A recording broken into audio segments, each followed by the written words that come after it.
Les barraques de vinya són construccions de pedra seca que es van fer necessàries davant del treball continuat en el camp. La majoria són del segle XIX, però la seva tècnica de construcció és mil·lenària.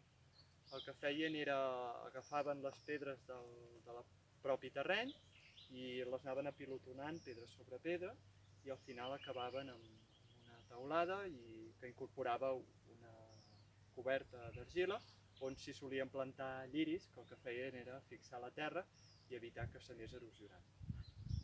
Aquí a la finca de Badal tenim catalogades una quarantena de barraques i a tot el Pla de Bages estem parlant d'unes 4.000 que són patrimoni cultural. La barraca s'utilitzava tradicionalment per guardar-hi les eines, per aixoplugar-se de la pluja, també per guardar-hi el menjar i el beure o bé senzillament per descansar-hi una estona.